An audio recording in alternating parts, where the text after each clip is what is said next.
মহকুলা গ্রামের রত্ন হযরত মাওলানা হাফেজ কারি মোহাম্মদ নুরি আলম সিদ্দিকী, হযরত মাওলানা হাফেজ কারি নুরি আলম সিদ্দিকী, আমি হযরতকে তার মূল্যবান নসিহত পেশ করার সবিনয় অনুরোধ করছি। আসসালামু আলাইকুম ওয়া রাহমাতুল্লাহ। ইন্নাল হামদুলিল্লাহি নাহমাদুহু ওয়া নাস্তাঈনুহু ওয়া নাস্তাগফিরুহু ওয়া নু'মিনু বিহি ওয়া নাতাওয়াক্কালু আলাইহি ওয়া না'উযু বিল্লাহি মিন শুরুরি আনফুসিনা ওয়া মিন সাইয়্যাতি আ'মালিনা মান ইয়াহদিল্লাহু ফালা মুদিল্লা লাহু ومن يضلله فلا هادي له ونشهد أن لا إله إلا الله وحده لا شريك له وأشهد أن سيدنا وسندنا وغوثنا وحبيبنا عبده ورسوله أما بعد فأعوذ بالله من الشيطان الرجيم بسم الله الرحمن الرحيم قل إن كنتم تحبون الله فاتبعوني يحببكم الله ويغفر لكم ذنوبكم والله غفور رحيم صدق الله العظيم وقال رسول الله صلى الله عليه وسلم من أحب سنتي فقد أحبني ومن أحبني كان معي في الجنة أو كما قال عليهم الصلاة والسلام وقال تعالى في شان حبيبك إن الله وملائكته يصلون على النبي يا أيها الذين آمنوا صلوا عليه وسلموا تسليما اللهم صل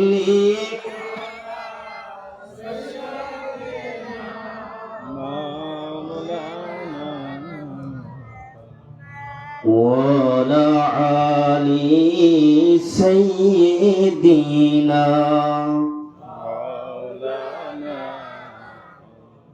কষ্ট হচ্ছে দরুদ শরীফ পড়তে। আমি তো জানি যে কষ্ট হওয়ার কথা, তার কারণ এতদিন 16, 17, 18 বছর মাহফিল করতে গেলে বিভিন্ন ঝামেলা আসতো। ওঠার আগে বুঝে শুনে কথা বলেন, দিন কেন ভালো না, বিভিন্ন পরিবেশ। আমার ছোট ভাই আজিজুল হক গর্জন দিয়ে আলোচনা করে গেল, তার কারণে এই কোরআনটাই গর্জনের, জোরে কোন সুবহানাল্লাহ। এই পুরো কোরআন গর্জন দিয়ে আল্লাহ কথা বলেছে। হারিকেন আর কিরাসিনের বোতল দিয়ে কোরআন ধরে না কারো পাঁচ কথা, ঠিক আছে? এই কোরআনটা সিংহের মতো গর্জিত ভাবে কথা আছে। আর এই কোরআন অনুযায়ী যাদের জীবন গড়া, তাদের কথা কাজ সিংহের মতোই হয় বা হবে। জোরে বলুন সুবহানাল্লাহ, আরো জোরে বলুন সুবহানাল্লাহ। একটু নবীর প্রতি আমরা দরুদ শরীফ পাঠ করে আমাদের হৃদয়টা, আমাদের কলবটা, আমাদের অন্তরটা নূর করে নেই। দরুদ শরীফ পড়ি আল্লাহুম্মা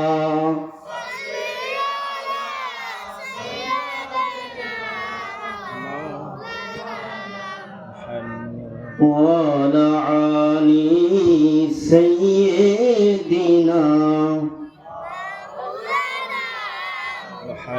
শিল্পীর তুলি থমকে দাঁড়ায় ও নবীজি আঁকিতে তোমার বর্ণনা। শিল্পীর তুলি থমকে দাঁড়ায় ও নবীজি আঁকিতে তোমার বর্ণনা। তুমি তো মোদের প্রিয় তোমার নবীজি ওগো, তুমি তো মোদের তরানিওয়ালা আল্লাহুম্মা সাল্লি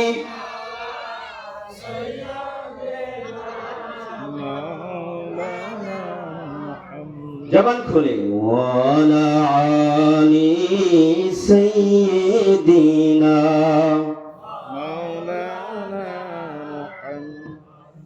নবী নামে যারা দিল ভাই এ ধরাতে কান্দে না জোরে কোন মারহাবা নবী নামে যারা দিল ভাই এ ধরাতে কান্দে না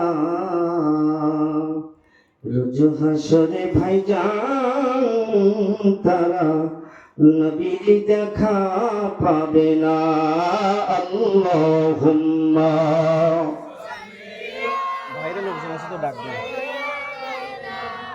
মাওলানা মুহাম্মদ ওয়া আলা আলি সাইয়্যিদিনা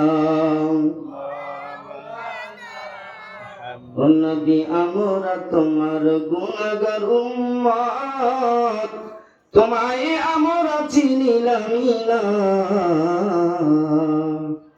তার কারণে রোজ হাসরে তুমি মোদের ভুইল না আল্লাহুম্মা সাল্লি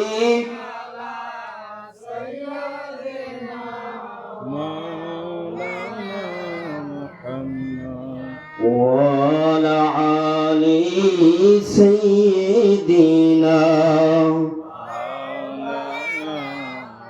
কোন জমিনের মাটি আমার হবে গোরস্থান জোরে কোন কথা ঠিক কিনা কোন জমিনের মাটি আমার হবে গোরস্থান কাদের চোখের জলে আমি কাদের চোখের জলে আমি পাবো পরিত্রাণ কোন জমিনের মাটি আমার হবে গোরস্থান কোন জমিনের মাটি আমার হবে গোরস্থান লা ইলাহা সবাই জবান খুলে লা ইলাহা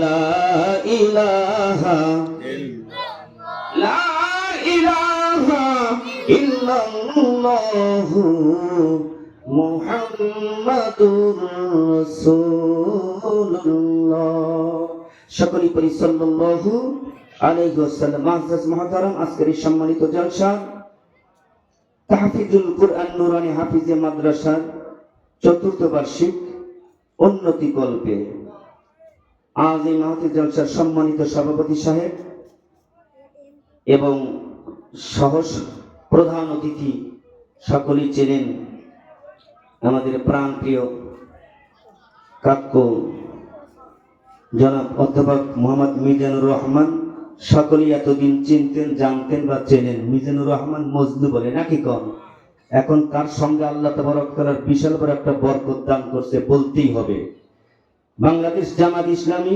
মনোনীত সংসদ সদস্য পদপ্রার্থী সিরাজগঞ্জ ৬ শাহজাদপুরের আমির বাংলাদেশ জামাত ইসলামী শাহজাদপুর উপজেলা শাখা এক কথায় আমাদের শাহজাদপুর থানা বাংলাদেশ জামাত ইসলামের মনোনীত এমপি পদপ্রার্থী মানে পদক পেয়েছেন জোরে সুবহানাল্লাহ আর জোরে বলা যাবে না সুবহানাল্লাহ অবশ্যই কিন্তু এটাই মোয়াগোলা গ্রামকে চিনতো না অনেক শাহজাদপুর থানার লোকজন আছে বলতাম বাড়ি কোথায় ওই মোয়াগোলা আর এখন এমনি কথা ঠিক আছে না এমনি পরিচিত হয়ে গেছে পরিচিত না হলেও পরিচিত এটা পুরো মোয়াগোলা গ্রামের পুরো এলাকার একটা অহংকার জোরে কোন কথা ঠিক কি না আমার শ্রদ্ধেয় চাচা জানকে আল্লাহ তাবারক নেক হাতি তয়্যিবা দান করে সকলে পড়ে আমিন এই মঞ্চে ওঠার আগেই সময়ের একটা পরিবেশ দিয়ে দিয়েছে 40 মিনিট কয় মিনিট এই ভূমিকা একটু আলোচনা করতে দোয়া খায়ের করবো। বাপ চাচা ভাই বোন আত্মীয় স্বজন ইন্তেকাল করেছে তাদের জন্য ওগুলি অপি রাখলাম। আল্লাহ তাবারক আমাদের এই মহল্লার মধ্যে, আমাদের বাপ চাচাদের মধ্যে, দাদা দাদি আত্মীয় স্বজন এই পূর্ব থেকে পশ্চিম পাড়া পর্যন্ত যত আমাদের আত্মীয় স্বজন অন্ধকার কবর জগতে ধরা হয়ে গেছে, আজকের এই মাহফিলের ইজ্জতে আল্লাহ তাবারক তাআলা সকলকেই কবর দেশে মাফ করে দিয়ে দেন। সকলেই পড়ি আমিন। এটা তো সবচেয়ে বড় চাওয়া পাওয়া, নাকি কোন? মিনিট কয়টা? 40টা। দোয়া করতে গেলে 15-20 মিনিট আউট হয়ে যেত। ওয়াজ করবো কি আর সাদা মুখে বোঝেন না ব্যাপারটা। তারপরে আমাদের প্রাক্তন একজন ব্যক্তিত্ব আছেন, দ্বিতীয় বক্তা আমাদের শওকত হোসেন আল ফারুকী কাকা। আমাদের ছোটবেলা থেকে আমাদের এখানে আসতো, জন্মের আগের থেকেই আসতো। আমার নামটা উনি রেখেছে। আল্লাহ তাবারক আমার চাচাদের নেক হাদিস তৈবা দান করুক। সকলেই বলি আমিন। বিশেষ অতিথি সহ, প্রধান অতিথি সহ, দাওয়াতকৃত সমস্ত মেহমান এবং আজকের এই মহতী জলসার প্রধান বক্তা হযরত মাওলানা মুহাম্মদ রাকিবুল ইসলাম সিরাজি সাহেব, দ্বিতীয় বক্তা শওকত আল ফারুকী সাহেব, আমি সহ, আমার আজিজুল সহ এবং আরো শরীফুল সহ যারা এখানে আলোচনা করে, সকলকে আল্লাহ তাবারক নেক হাদিস তৈবা দান করুক। সকলেই বলি আমিন। আমার সম্মুখে সে বর্ষা দাড়ি পাকা চুল পিকা মুরব্বী কানাগণ, যুবক বন্ধুরা, ছোট্ট মেয়েরা, পর্দার মা ও বোনেরা, সকলকে জানাচ্ছি আমি আন্তরিক মোবারকবাদ সালাম। আসসালামু আলাইকুম ওয়া রাহমাতুল্লাহি ওয়া বারাকাতুহু। আপনারা সকলেই কেমন আছেন? ইনশাআল্লাহ। আশপাশে একটু বলা হয়েছে, আবার পাশে যারা ঘোরাফেরা করছে একটু মাহফিল এসে বসো, সৌন্দর্য হোক। কারণ বক্তাদের সম্মুখে লোক না থাকলে বক্তাদের আলোচনা ওঠে না, আসে না, নাকি কম? তারপরে আল্লাহ বসা না আগে আমরা একটু খাপটি করে হলো ওয়াজ উঠানোর চেষ্টা করবো ইনশাআল্লাহ। গতকালকে গেছিল কুশিয়ারা শহীদনগরের পাশেই, এটা আমার সফর সঙ্গে গেছিলেন, ভালোই মোটামুটি সুন্দর। প্রত্যেকটি জায়গায় একটা পরিবেশ বর্তমান প্রেক্ষাপট রয়েছে। আজিজুল বলে গেছে এই দেশের থেকে সবচেয়ে বড় বেঈমান, সবচেয়ে বড় নাস্তিক, সবচেয়ে বড় স্বৈরাচার এই বাংলার জমিন থেকে চিরতরে বোঝেন তো, মানে কিয়ামতের আগে আর ওদের আবির্ভাব হবে, এটা স্মরণ রাখবেন। তো আমি বলে গেলাম ছোট মানুষ, কিয়ামতের আগে দিন পর্যন্ত ওই বেঈমানদের আবির্ভাব এই বাংলার জমিনের তৌহিদি জনতা আর হতে দিবে না। চিৎকার করে বলুন সুবহানাল্লাহ। আরো জোরে বলুন সুবহানাল্লাহ। শুধু সেই বেঈমান নয়, এখন থেকে কিয়ামত পর্যন্ত এই বাংলার জমিনে ওই রকম স্বৈরাচার করে, নাফরমানি করে, কোরআন সুন্নাহর বিরোধী মতান্তরে মুসলমানদের বিরুদ্ধে, এই বাংলার জমিনে তৌহিদি জনতাদের বিরুদ্ধে, বাংলার জমিনের বিরুদ্ধে যদি কোনো বেঈমান আবার নতুন করে জন্ম নেয়, বাংলাদেশের তৌহিদি জনতা ওই বেঈমানদের চাইতে দ্রুত কঠিন হুঙ্কার যাদেরকে বাংলার জমিন থেকে তাড়িয়ে দেওয়ার জন্য প্রস্তুত থাকবে। চিৎকার করে বলুন কথা ঠিক কিনা? আরো জোরে কোন কথা ঠিক কিনা? তার কারণ এটা তৌহিদি জনতারা এখন তাদের মুখ খুলে ফেলে দিয়েছে। জোরে বলুন আরো জোরে কোন কথা ঠিক কিনা? আমাদের মুসলমানদের একটাই দাবি, এই বাংলার জমিন নয়, বাংলার জমিন থেকে সারা বিশ্বের মুখে আল্লাহ তাবারক তাআলা কোরআনের রাজ প্রতিষ্ঠিত হোক, আমরা এটা চাই। চিৎকার করে বলুন কথা ঠিক কিনা? আরো জোরে কোন কথা ঠিক কিনা? আমরা শুধু ছোট্ট বাংলার জমিন নয়, সারা মুসলমানদের সারা জগতে, সারা দুনিয়ার বুকে এই কালিমার দাওয়াত, কোরআনের দাওয়াত পৌঁছানোর দায়িত্ব আল্লাহ তাবারক তাআলা সমস্ত ঈমানদার মুত্তাকি পরহেজগারদের উপরে আল্লাহ চাপিয়ে দিয়েছে। জোরে কোন কথা ঠিক কিনা? শুধু বাংলার জমিন না, আমরা রাজনীতি করি না, সারা বিশ্ব মুসলমানদের পক্ষে, সারা বিশ্ব বেঈমানদের বিরুদ্ধে আমাদের ঈমানি দায়িত্ব জিহাদ করা। জোরে কোন কথা ঠিক কিনা?